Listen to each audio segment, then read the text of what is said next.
Untuk lanjutkan kembali kajian kita,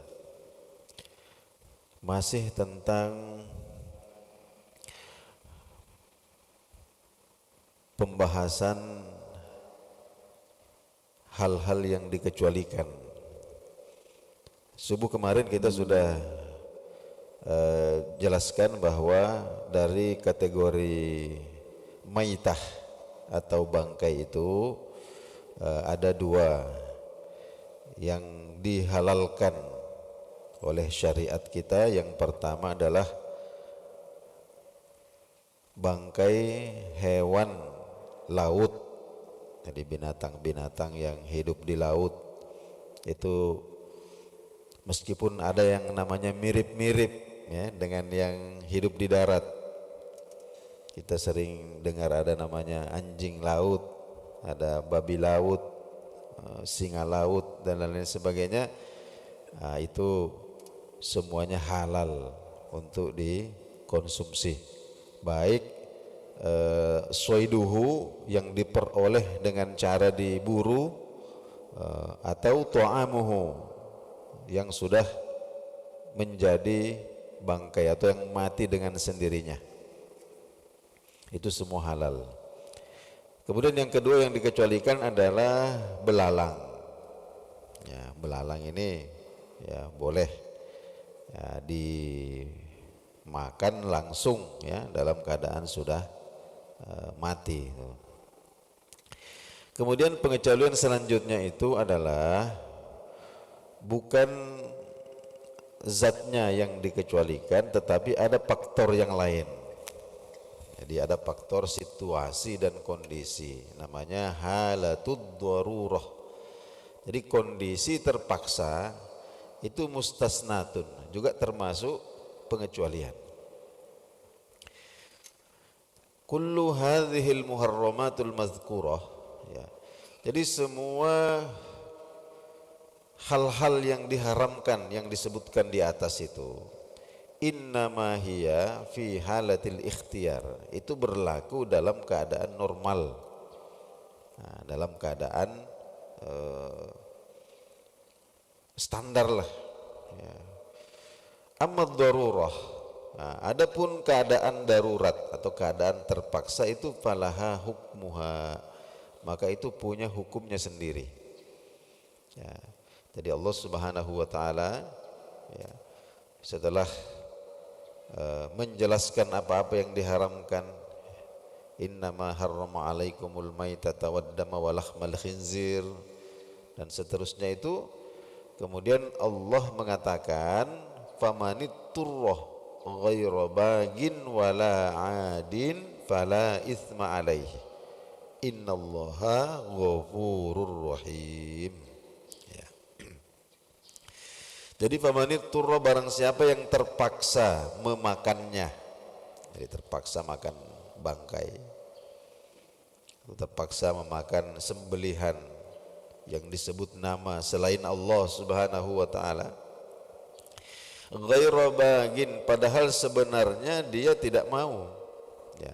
Jadi dia sebenarnya tidak ada selera, tidak mau, tidak ada hasrat ya. Wala adin, dan ketika dia mengkonsumsi itu tidak melampaui batas ya, maksudnya ya tidak sampai dijadikan untuk bersenang-senang ya. Jadi betul-betul hanya untuk menyambung hidup saja ya, itu maksudnya. Jadi itu syaratnya itu. Yang pertama ghairu bagin, tidak menginginkan ya. Kemudian yang kedua wala adin, tidak melampaui batas, itu fala itsma alaihi, maka tidak ada dosa atasnya, dia tidak berdosa. Innallaha, sesungguhnya Allah ghafurun, maha mengampuni, rahimun, lagi maha penyayang.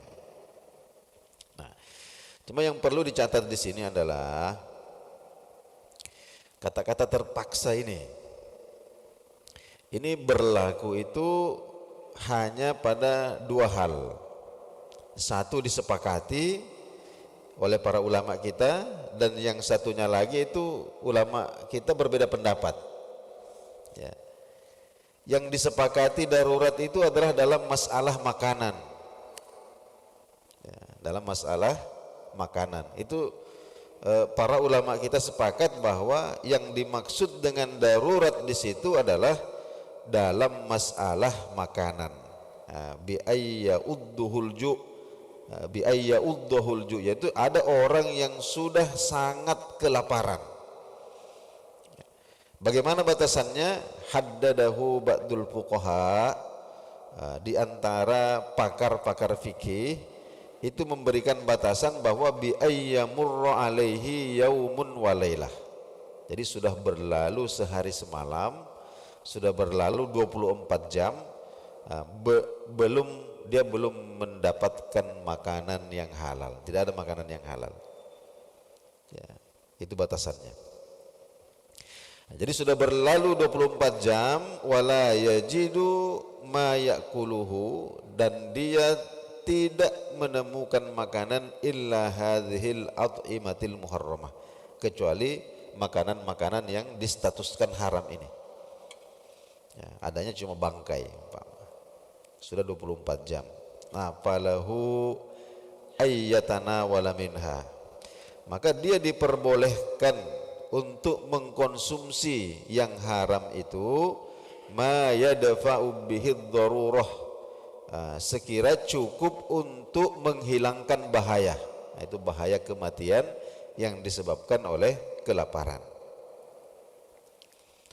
Wa qala al-imamu Malikun, Imam Malik berkata, haddu dzalika asy-syab'u wat tazawwudu minha hatta yajida ghairaha. Jadi batasannya ketika memakan yang haram itu dalam kondisi terpaksa, itu asy-syab'u, ya, sekedar kenyang. Nah, ini beliau melonggarkan ini, ya.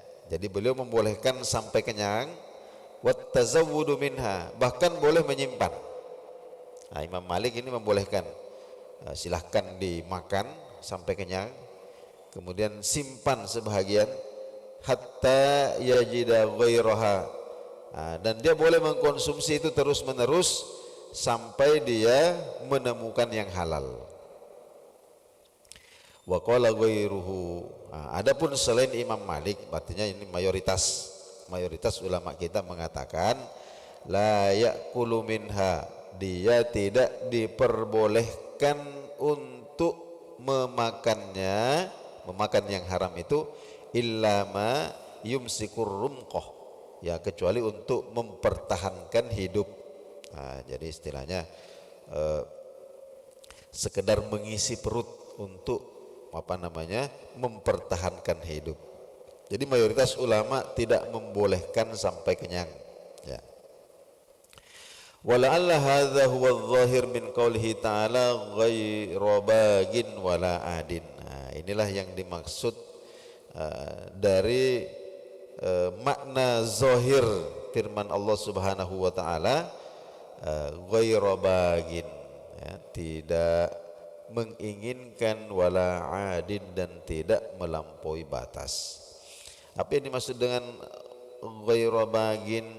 Ai talibin lisyahwah, artinya tidak memuaskan seleranya. Tidak memuaskan seleranya. Kalau ibarat kita ini makan sesuatu yang kita senangi itu, kadang perut ini sudah kenyang, tapi lidah ini masih mau, ini kita tambah lagi. Itu namanya, kalau kita dalam situasi darurat, kita dibolehkan makan yang diharamkan, tapi tidak dibolehkan sampai untuk memuaskan selera kita. Wala adin, dan tidak melampaui batas. Nah, itu batas itu maksudnya haddud darurah, batas kedaruratan, yaitu daruratul ju', yaitu lapar. Nah, jadi kalau selain makanan ini, ya katakanlah ada orang yang dalam memuaskan atau melampiaskan hasrat seksual umpama, itu tidak ada istilah darurat, ya, tidak ada istilah darurat. Jadi darurat itu yang disepakati ulama hanya dalam darurat masalah makanan. Jadi seumpama ada orang yang jauh dari istrinya, istrinya jauh, lagi di rantau ini, lalu kemudian pergi ke tempat hiburan, mencari katakanlah wanita-wanita ya dengan alasan darurat. Itu tidak ada istilah darurat kecuali hanya di dalam masalah makanan. Itu yang disepakati oleh para ulama kita. Jadi terpaksa, kondisi terpaksa itu di dalam masalah makanan. Kalau di dalam hal-hal yang lain, katakanlah dalam masalah pekerjaan, ini dalam masalah pekerjaan ini Pak, ya ini kadang-kadang ada yang berlindung di balik alasan darurat. Tapi darurat sudah berpuluh-puluh tahun. Kenapa dikerjakan itu? Itu haram itu. Ini darurat ini. Ya, darurat umpama. Tidak ada istilah darurat itu di dalam masalah pekerjaan. Yang disepakati itu hanya darurat di dalam masalah makanan. Jadi istilah darurat itu keramat. Tidak boleh sembarang diterapkan di dalam berbagai aspek kehidupan. Kemudian yang kedua, darurat pengobatan. Ya, darurat pengobatan. Ini para ulama kita ini berbeda pendapat sini. Ada yang memberlakukan kondisi darurat di dalam pengobatan, tapi syaratnya ketat. Ada juga ulama kita yang mengatakan bahwa tidak ada istilah darurat di dalam pengobatan. Oke, kita bacakan dulu. Jadi wa ammad daruratud dawa, adapun darurat, istilah darurat dalam pengobatan, apa itu? Bi ayyatawaqqafa bar'uhu ala tanawuli syai'in min hadhil muharramat. Yakni ada satu penyakit ya yang hanya bisa sembuh ya dengan mengkonsumsi hal-hal yang diharamkan. Itu faqad ikhtalama fi i'tibariha al-fuqaha. Itu ulama kita itu berbeda pendapat bahwa itu berlakukah atau tidak. Ya. Kemarin ini kita baca ada orang di Amerika itu dia ganti jantungnya itu dengan jantung babi. Dia ganti jantungnya, kena kanker. Kemudian dokter mengatakan bahwa ini kamu cuma bisa hidup kalau jantungmu itu diganti dengan jantung babi itu. Akhirnya dioperasi. Katanya kalau kamu ganti itu kamu masih punya harapan hidup 6 tahun. Ini kata dokter ahli. Akhirnya dia ganti jantungnya itu, dioperasi transplantasi. Diganti jantungnya itu dengan jantung babi. Sempat hidup selama 6 jam. Ya, maksudnya itu berfungsi itu jantung selama 6 jam kemudian meninggal. Itu contoh itu. Nah, sebenarnya hal seperti ini dari dulu oleh para pakar hukum Islam itu sudah dibicarakan. Jadi paminhum man lam ya'tabirit tadawa daruratan qahiratan. Ya.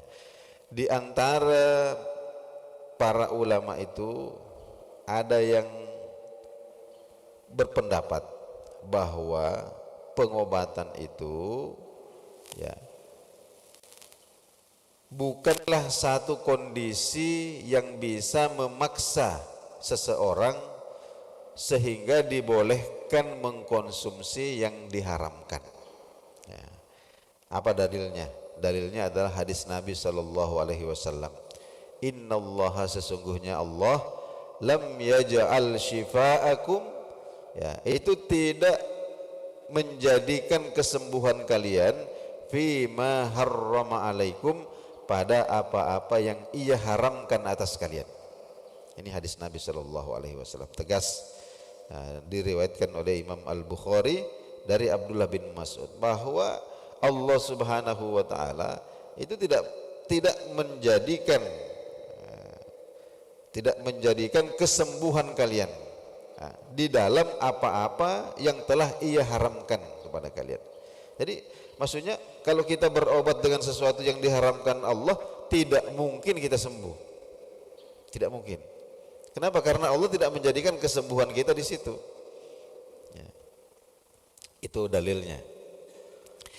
Kemudian di antara ada yang membolehkan, artinya mereka mengkategorikan bahwa pengobatan itu termasuk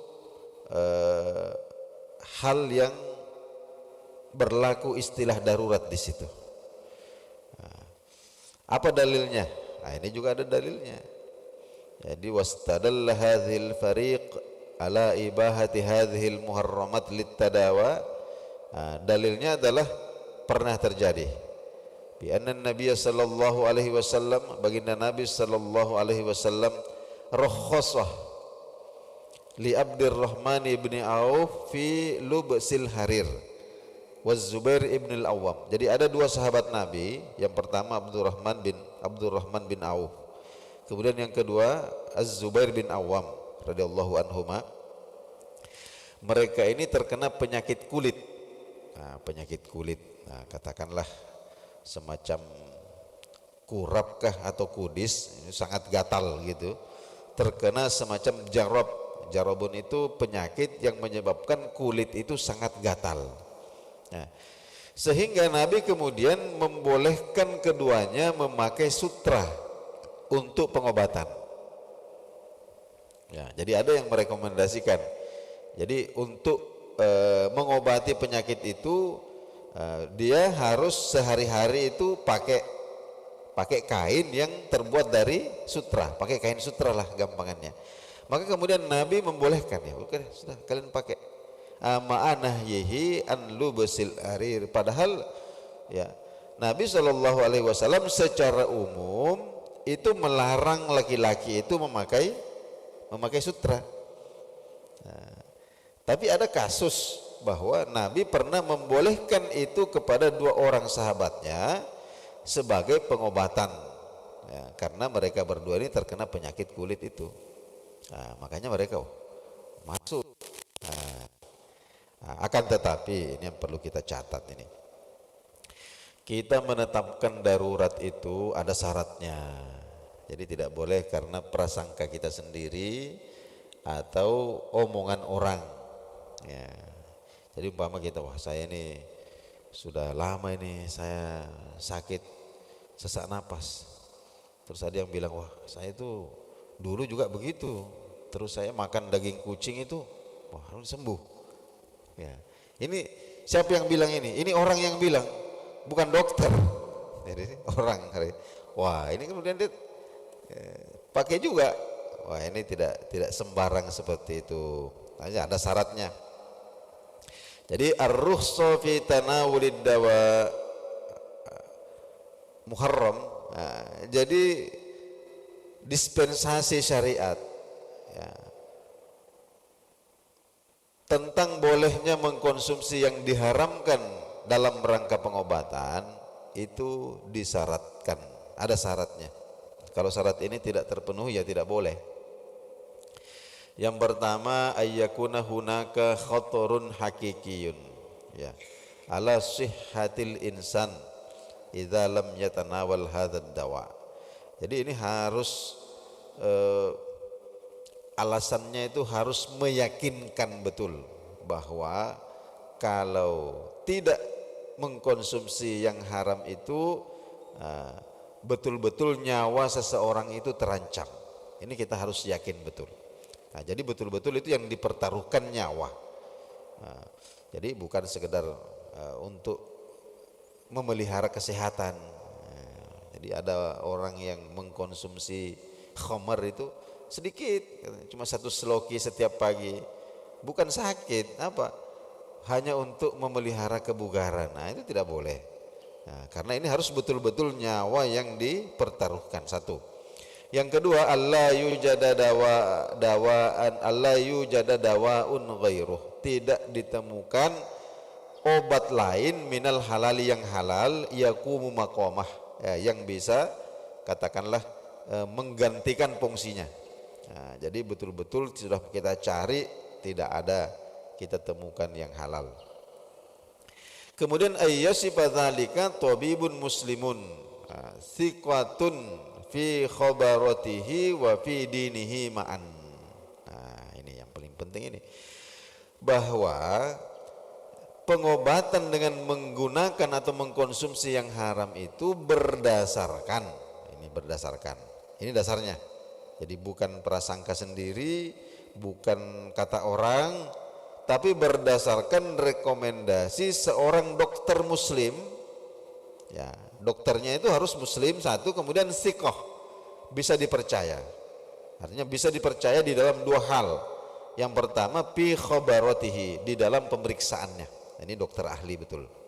Wa fi dinihi, dan juga di dalam agamanya, ma'an, sekaligus. Nah, ini hal-hal yang mesti diperhatikan. Ini syaratnya. Jadi sekali lagi, yang pertama taruhannya nyawa, kemudian yang kedua sudah tidak ada lagi yang halal, kemudian yang ketiga berdasarkan rekomendasi seorang dokter. Dokternya ini muslim, kemudian bisa dipercaya dalam dua hal. Yang pertama keahliannya, kemudian yang kedua di dalam kesolihannya, agamanya. Nah, kemudian sedikit kita singgung dalam masalah darurat ini. Nah, ini kan terkait dengan individunya yang mengalami darurat. Akan tetapi satu catatan penting, bahwa sebenarnya di dalam masyarakat muslim itu tidak boleh terjadi ada kondisi darurat masalah makanan yang menimpa orang muslim yang lain. Nah, tidak boleh sebenarnya. Nah, kenapa? Jadi la yahillu li muslimini turra ayyakulu maitan aw lahma khinzir wa huwa yajidu ta'aman li muslimin aw zimmiyin. Ya. Jadi ketika kita ini hidup dalam satu komunitas masyarakat, kita punya tetangga, kita punya keluarga, ini semuanya muslim. Sebenarnya kondisi terpaksa itu ya tidak boleh ada. Ya. Kenapa? Li'anna fardan ala sahibit ta'am it'amul jai'. Ya, karena merupakan kewajiban, ya. Ini kewajiban bagi orang yang punya makanan untuk memberikan makanan kepada orang yang sedang kelaparan. Nah, jadi kalau di dalam komunitas muslim itu ada orang muslim yang saking laparnya sampai harus mengkonsumsi yang haram, maka kalau komunitasnya itu, tetangganya tahu, keluarganya tahu, tapi mereka tidak mengulurkan tangan untuk membantu, maka semuanya ikut berdosa. Semuanya ikut berdosa.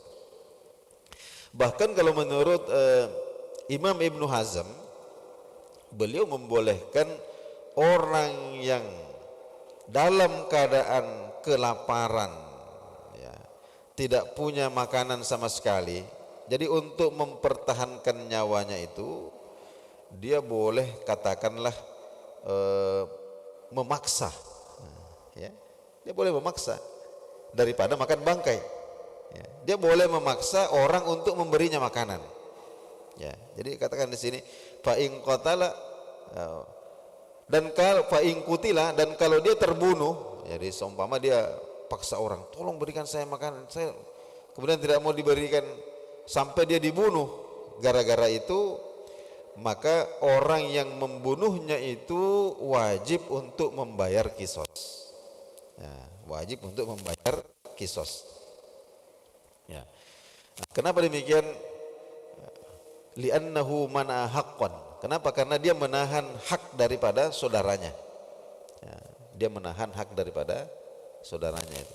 Nah, jadi bapak-bapak, ibu-ibu, saudara dan saudara sekalian, itulah sebabnya kenapa dulu di zaman Sayyidina Abu Bakar itu beliau memerangi orang-orang yang enggan membayar zakat.